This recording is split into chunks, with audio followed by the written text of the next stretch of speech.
le talk Orange Le Figaro, question Carmeus, réponse Gilles Carrez. Gilles Carrez, bonjour. Bonjour. On démarre par une série de 4 questions, vous essayez de répondre par oui ou par non? J'essaie. La zone euro est-elle tout près de la sortie de la crise, comme l'assure François Hollande? Non. Faut-il à tout prix limiter le déficit à 3% du PIB l'année prochaine? Oui. Jean-Marc Ayrault et François Hollande sont-ils à la hauteur de la situation? Pas vraiment. Bon, on peut imaginer que ça peut être un non. Le retour du numéro de matricule pour les policiers, annoncé par le ministre de l'Intérieur, c'est une bonne mesure pour vous? Non. Merci d'avoir joué le jeu du oui-non. Je voudrais vous faire écouter Michel Sapin. Il était ce matin sur France Inter et il parlait des emplois d'avenir. Dans votre domaine, Michel Sapin, ces emplois d'avenir, 100 000 seront créés l'an prochain? Oui, 100 000. En tous les cas, nous voulons une montée en puissance qui aille jusqu'à 100 000. Et puis, je vais vous dire, si ça va plus vite, tant mieux. Il a également annoncé qu'il y aurait 40 000 emplois aidés de plus d'ici la fin de l'année. Juste une question, vous en prendrez dans votre mairie des emplois d'avenir?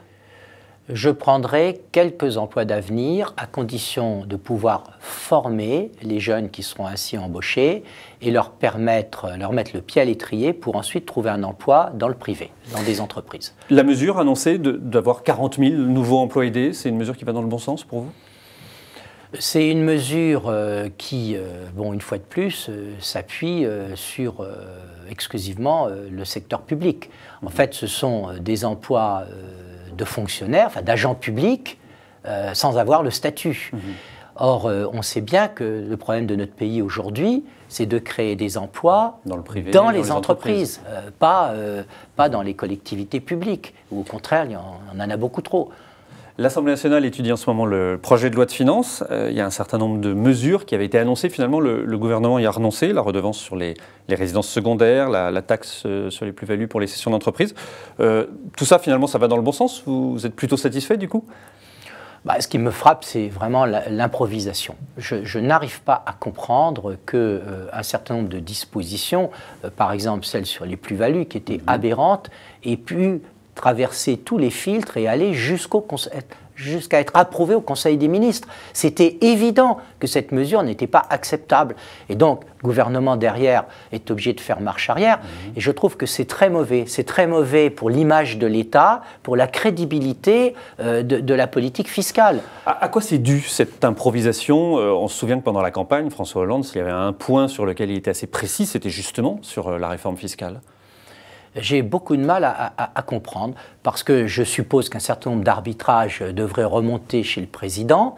Or, un jour, il semble prendre une décision dans un sens, et 48 heures après, il change de décision. Et donc, je m'interroge. Alors, peut-être que c'est parce que c'est le premier budget, mais c'est très inquiétant.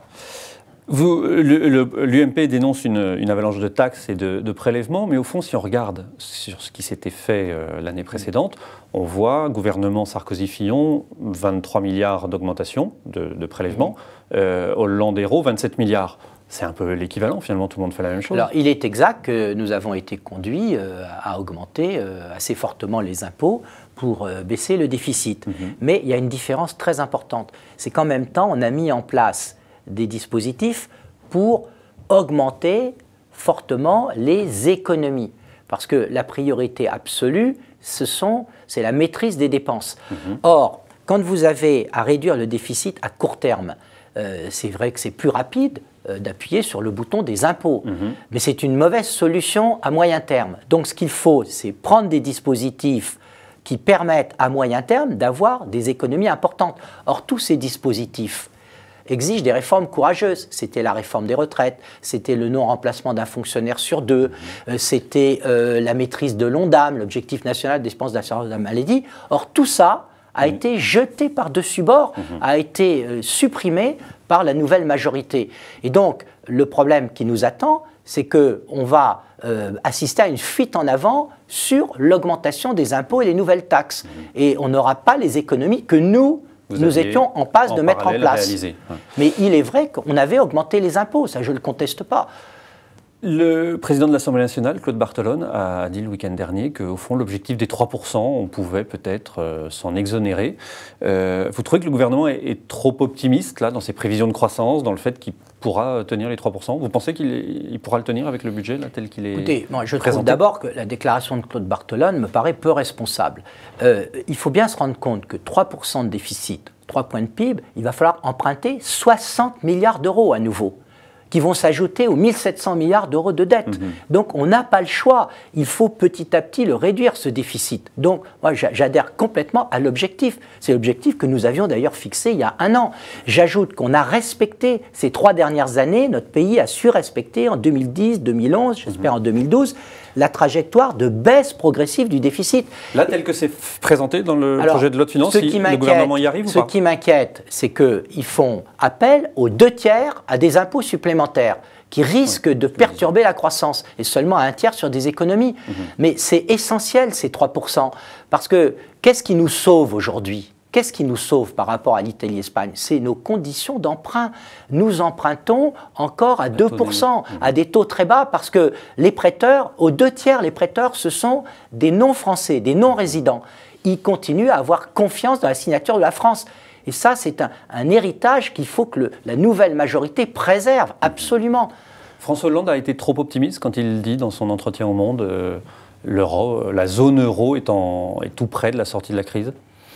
Il est trop optimiste. Alors, il est vrai qu'on a progressé. Moi, je me réjouis que Les marchés se sont calmés. Non, mais je me réjouis d'abord que François Hollande ait signé à la virgule près le traité qui avait été élaboré avec du temps de Nicolas Sarkozy, et par Nicolas Sarkozy notamment, et Angela Merkel. Il a été signé, il va être ratifié à la virgule près.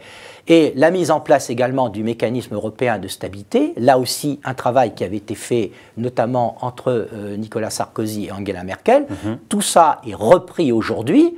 Bien, moi je m'en félicite. Et c'est peut-être, en fait, ce qu'a voulu dire François Hollande. François Hollande a voulu dire, en adoptant tout ce qu'avait fait mon prédécesseur, je porte dorénavant un regard plus optimiste sur la sortie de crise.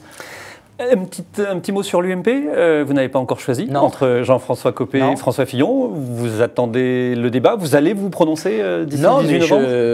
Je l'avoue, j'ai un problème. J'ai énormément, vraiment, d'estime et d'amitié pour les deux. Ouais. Et choisir, c'est renoncer. C'est vrai, mais c'est extrêmement difficile. Ouais. Et donc, pour le moment, je n'ai pas choisi. Alors, vous me direz, j'ai jusqu'au 18 novembre. 18 novembre. Vous annoncerez avant le 18 novembre votre choix? Écoutez, je continue à réfléchir. D'accord.